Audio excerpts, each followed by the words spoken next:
study, where today we're going to look at one of the independent uses of the Latin subjunctive mode of verbs,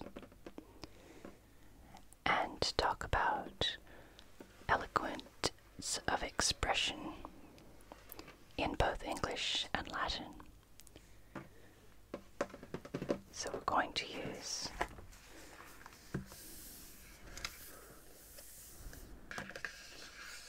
this pad of paper with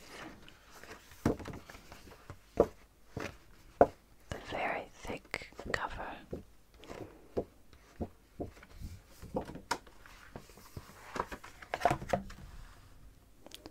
And a pen.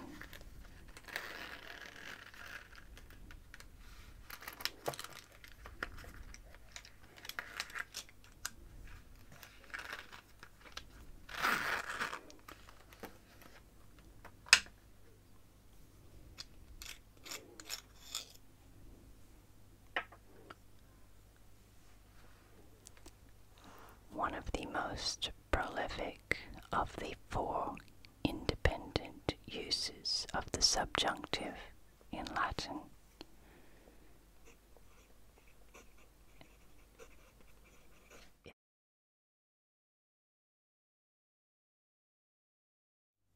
The potential subjunctive expresses possibility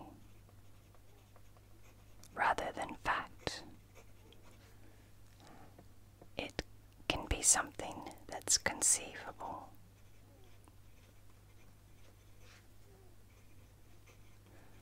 A conceived action or thought, not as a desired action or thought, not as a real action or thought,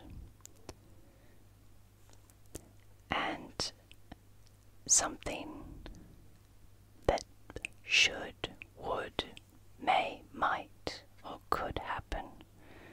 So we have no way to concisely express the potential subjunctive in English except to use these auxiliaries or modal verbs.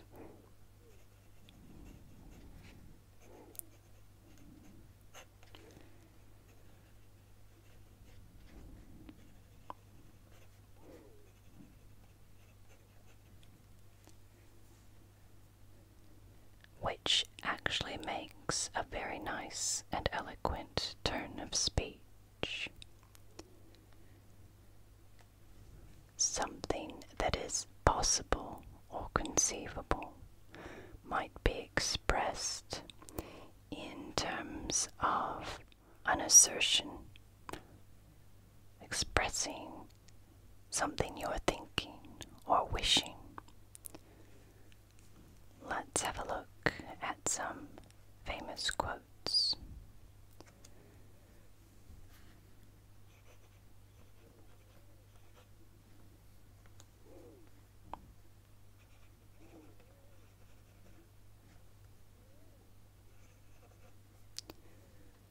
Haud sciam an. Now there is our subjunctive. Scio, to know, to think, to assert. We can translate this as I might think such a thing. I should incline to think. I might be inclined to think. Another one that's very similar.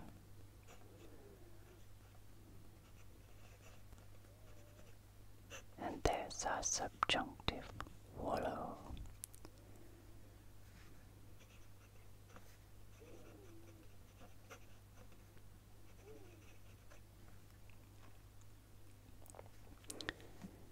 So, I might like, I should like, Willim, wallow.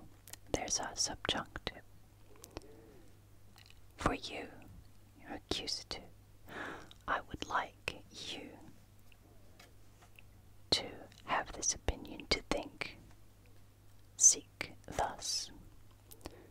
I should like you to think this. I should like you to have this opinion. I should like you to think so. I might like you to think so.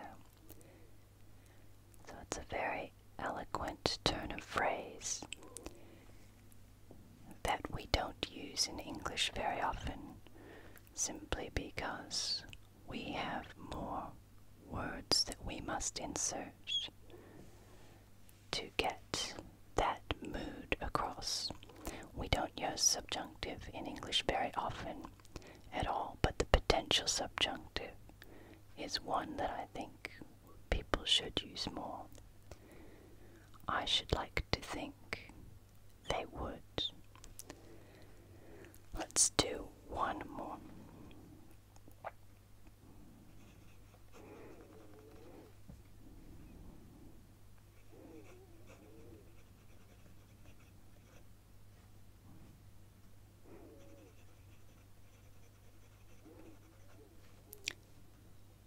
So, certum affirmare non ausim, and there's our subjunctive.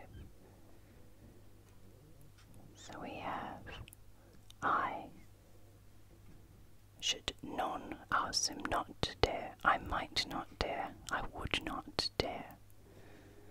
Affirmare certum, to assert, our infinitive, as certain, as sure. I should not like, or I should not dare, ausim, to assert, as sure. And then we will have whatever it is that we're not daring to assert as sure or certain. So instead of being very blunt with our words, we can refine our meaning somewhat using this potential subjunctive. Now these examples are the first person, where we have some kind of possible or conceivable action that is being suggested.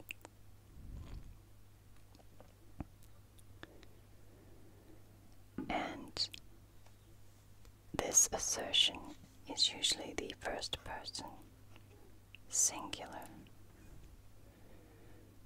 a cautious assertion. And we use that with words of saying, thinking, or wishing. And you can see we have a negative here with non ausim. We can also use volo, or nolo, or malo to express preference, what you would like or what you would not like to happen.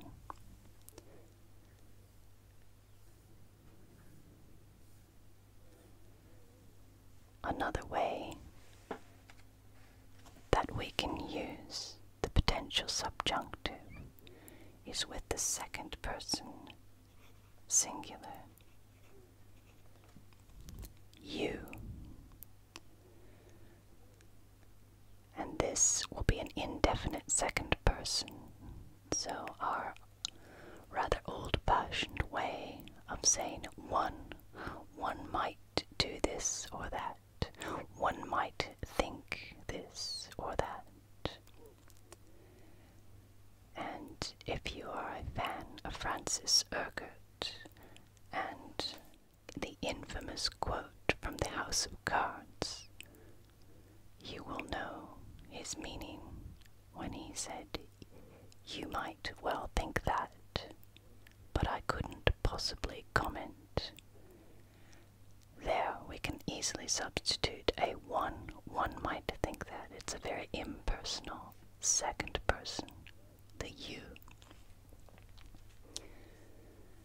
In Latin, to make an impersonal second person, or the all-encompassing you or one, we use this potential subjunctive in the indefinite second person singular with verbs of saying and thinking. So let's look at some more examples of famous quotes, or examples from literature anyway.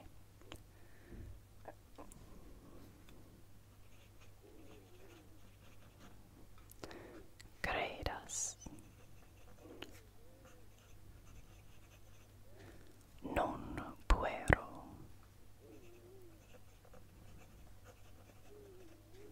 Scriptum. I suppose I should be putting in my macrons just for good measure. And I've missed the day. I'll just put that there. Credas, that makes better sense. Non de puero, puero, scriptum, non sed a puero. So, we have credas in our indefinite second person, us.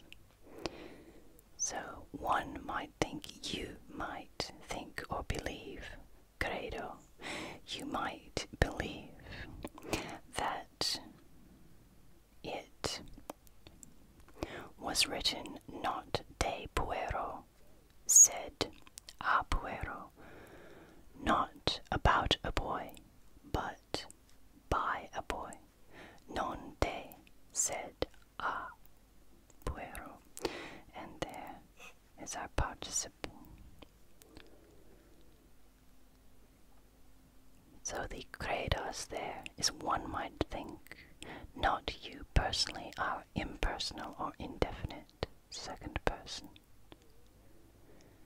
So to avoid a very direct assertion, we're making it an oblique assertion, but nonetheless strong. A criticism by Pliny. You would think that it was written not about a boy, but by a boy. He's making a comment on the author's writing capabilities.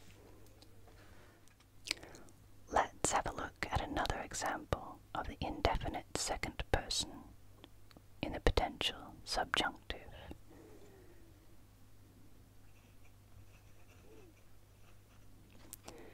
Crederes.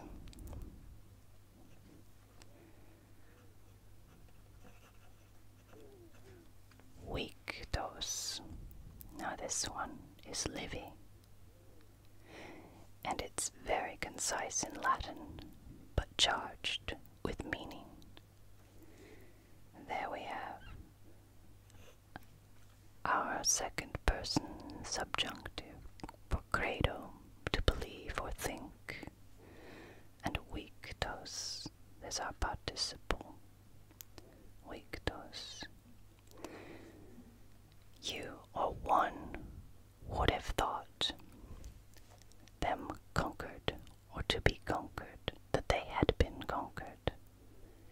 You would have thought, you might have thought, that they had been conquered.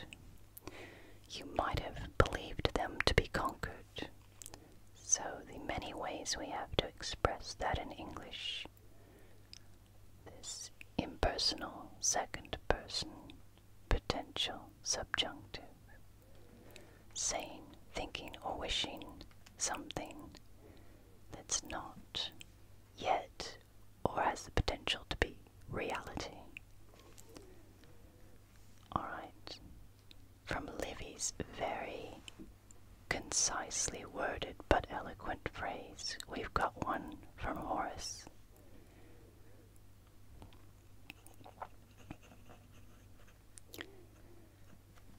And here you can see that he has the same ideas.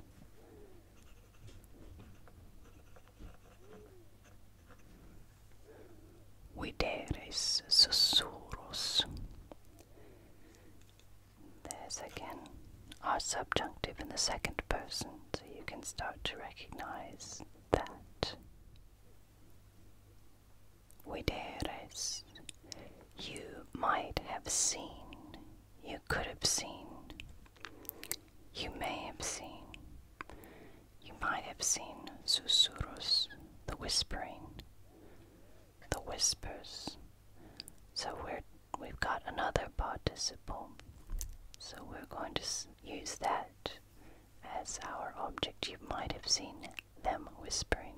You might have seen all the whispering that was going on. So in a very concise manner, our Latin expresses this potential for an action that has not really happened but might. It's a cautious assertion, but a very eloquent one. Let's play a little bit more with the crederes victos. If we wanted to make that a little bit more lengthy in Latin, although it's not necessary, we could write crederes eios, putting our very firm object in there. Victos esse, and our infinitive. So there we have almost an indirect speech pattern of infinitive with an accusative or subject accusative, which has the same meaning. You would have believed, you might have believed, that they had been defeated. So here we definitely can use a subordinate or relative clause in English, that they had been defeated. You would have believed them to have been defeated. One more very concise one before we move on. Let's say reos.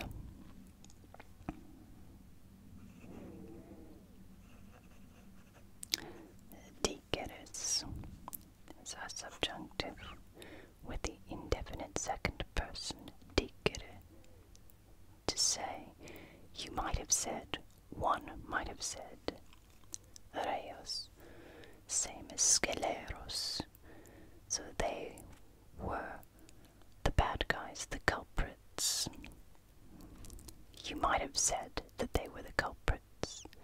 So you can see that the potential subjunctive is a standalone apodosis, or the conclusion of a condition.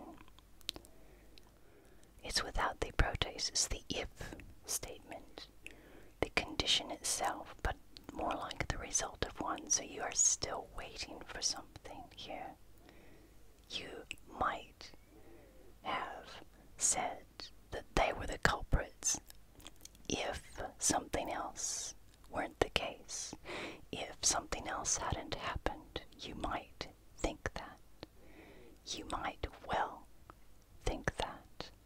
So our apodosis, or concluding of some yet to be revealed if condition.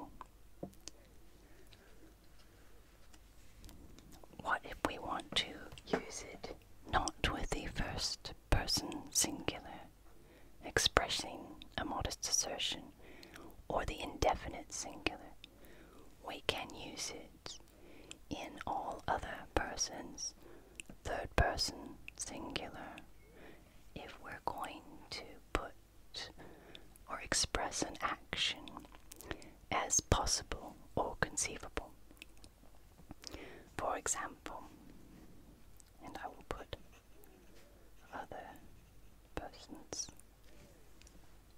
for our next examples here.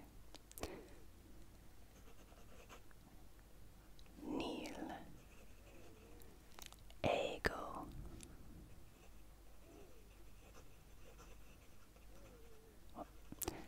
and here you can recognize one of our favorite verbs here, fero fere tulilatus, contulerem, and that's subjunctive.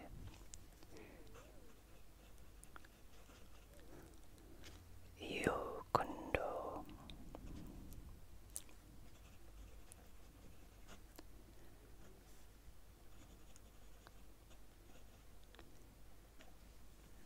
So this one is from Horace. Nil ego contulerem jucundo samus amico. When, in my senses, I should compare nothing with an interesting friend. I might compare, I should compare, I could compare. And this is another one of these little Latin negatives or pseudo-double negative. I could compare nothing. I could not compare anything in English, depending on how poetically you want to express this. I could not compare anything to an interesting friend or with an interesting friend, but we also have sanus, in my senses, to my senses. Jucundo amico, a good friend, an interesting friend.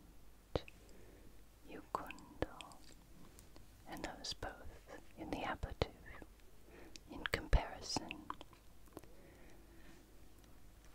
Very eloquent, but who would expect anything less of Horace?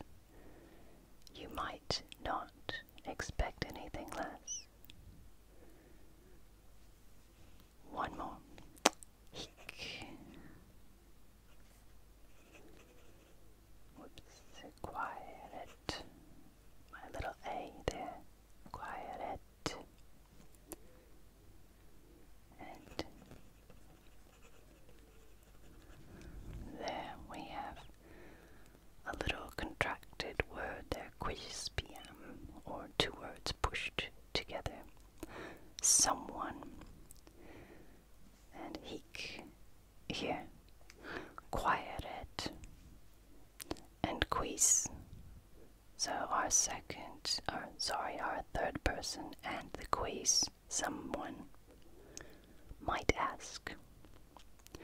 This, now, it. So someone may ask this, or here, at this point, at this time, someone might ask.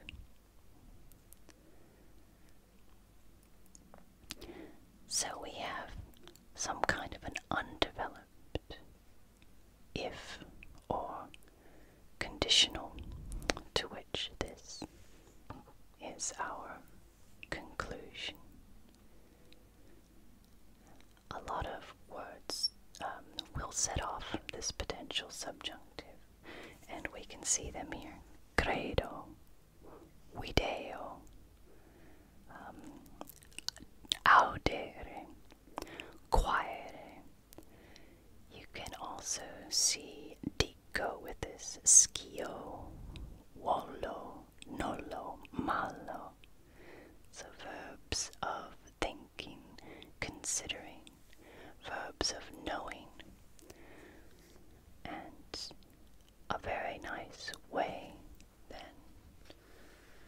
to express or assert something without being too direct, too, how shall we say, aggressive. Using some of the fine points of the English language, we're able to do this as well, just as well as they did in Latin.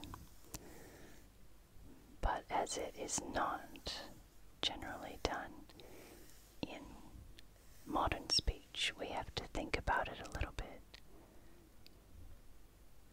However, it's a very good exercise to be able to express something with such finesse in English. And I hope you've enjoyed some of these examples of the Latin potential subjunctive.